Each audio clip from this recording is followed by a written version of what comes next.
Hey everyone, it's Jake from Algo Daily here, and today we're going to cover how to generate all string permutations. So we're asked to write an algorithm that takes an input string like ABC and prints out all possible permutations of the string. A permutation in this case of a group of elements is defined as one of the n factorial number of possible arrangements that the element can take, where n is the number of elements in the range. So we'd expect the following to hold true. If the string was ABC, then, and the function name was permutations, if we run permutations on ABC, we would print out the following permutations. We would get ABC, ACB, BAC, BCA, CBA, and CAB. So a quick hint before we start is we're going to want to break this problem down and really think about what steps are going to be repeated. We want to start off by figuring out how to get the most basic cases to work. So for example, ABC and ACB, how do we get from here to here and then here to here? And try to figure out how we can take that initial concept and apply it to get all of these. So as usual, it's easier to get a sense of how to solve the problem by breaking it down first. So let's run through the easiest example we could possibly have. In this case, let's go with something like AB. So with the string AB, how do we find the permutations, all possible permutations for AB, if we didn't have a computer to help us generate them? Well, we'd probably start with the string itself, since AB itself is a permutation of AB. So this is already the first permutation. Now, the only thing we can do in this case is to swap B and A, or A and B. And by doing that, we get the only permutations that can occur. So just by swapping A and B, since there's only two characters, we've generated all permutations for AB. And in this case, it's as easy as swapping the two letters, since the problem is light in scope. But if we extend our analysis with a slightly longer example, in this case, the one we were looking at before, ABC, what are the first few initial permutations for ABC? So we can start with the string itself, ABC, like we did with AB.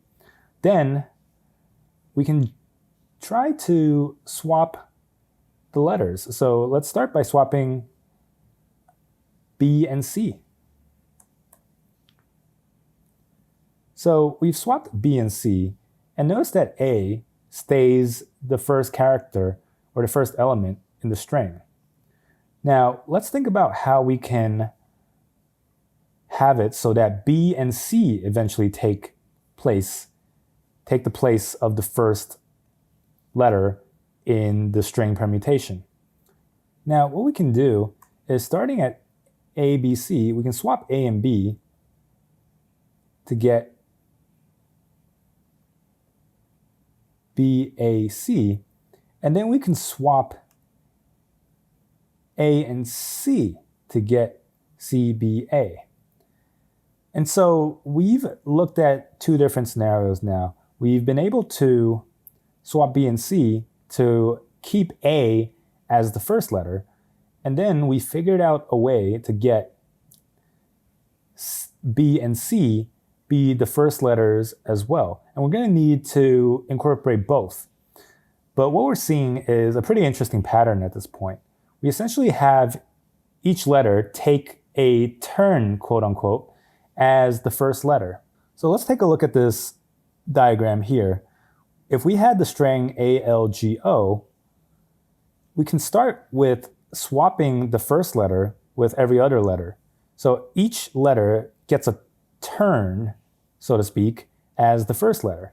So with here, we swap A with A. Secondly, we swap A with L and get LAGO. Then we swap A with G and we get GLAO. Then we swap A with O and we get OLGA. So as you can see, our list of permutations here is becoming increasingly complete. So we see this pattern emerging that can be utilized for any linked string. To recap, essentially what we've done is this. Starting with ABC, keep A, and swap B and C to get A, C, B. Then, to make sure that B and C get turns as the first letter, we go back to this first one and swap B and A to get BAC. Then while B is in front, we can swap A and C to get BCA. So you're starting to see the pattern emerge here. Essentially, we've broken this problem down a bit, and we're starting to see some form of a recursive approach going on. It seems like the operation that we've performed is we've taken the first letter and we've swapped the position with other characters to form a string. Now, with regards to how we got from ABC to ACB, though, there's a little extra piece that we haven't considered yet. Let's talk about ABC, BAC, and CBA. Every letter gets a first turn. Now, to produce ACB, what we want to do is we actually want to take that same approach, but apply it to just B and C. And so if we kind of step in, so let's say here, we start with this, and we've swapped A and B to get BAC and then A and C to get CBA, we can continue that one more time and only work on this part to get ACB and BCA and CAB. We've essentially kind of gotten this and then stepped into here, and then we step into here, but because it's only one element left, there's not much that we need to do, and we can just return this letter. So we've essentially established the recursive pattern. From ALGO, we did step one, which is swap the first letter with one of the other letters. But then we can step in and ignore the first letter in each case and recursively step in. So let's just focus on LGO. We can branch off from here and swap L with G, and then swap L with L, and then swap L with G to get AGLO, and then swap L with O to get AOGL. We've kind of established a pseudocode at this point. What we're doing is we're iterating through each character in the input, we're isolating that first character, we're getting the permutations of the rest of the strings, so each character gets a turn swapping with that first character. Then we're stepping in recursively into the remaining parts of the string and then focusing on that character. This diagram here illustrates a little further. As you can see, we have 3 steps at this point in terms of recursive steps. So starting with ALGO, we start by focusing on the A and swap the A with each other element. So swap A with A, swap A with L, swap A with G, and then swap A with O. And then moving into ALGO, we are only focusing on LGO. So we swap L with L, L with G, and then L with O. And we get ALGO, AGLO, and AOGL respectively. Then if we go to here, we can now swap. Now we can focus on just the G and the O and swap G with G and G with O.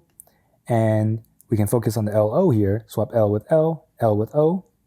And then focus on GL here, swap G with G and G with L. And you can see what the final pieces or the final permutations look like.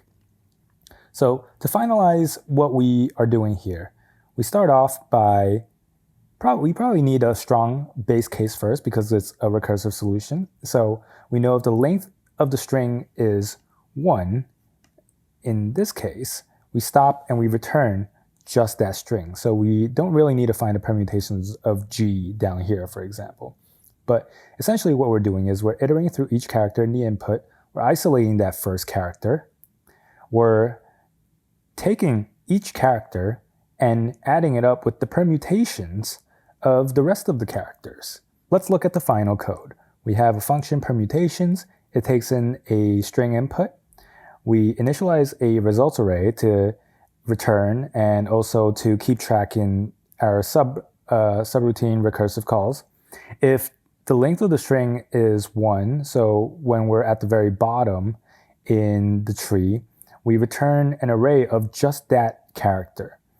And otherwise, if the string is longer than 1, then we'll iterate through each character in the string. We'll take the first character and we'll separate out the first character and the remaining characters, and we'll find the permutations. So we'll step in. So this line right here is where we step in to the recursive calls and find the permutations for the characters that are not the first. Then we iterate through each of those permutations and we combine them with that first character to get all the results. And so if we test this, ta-da, we get it.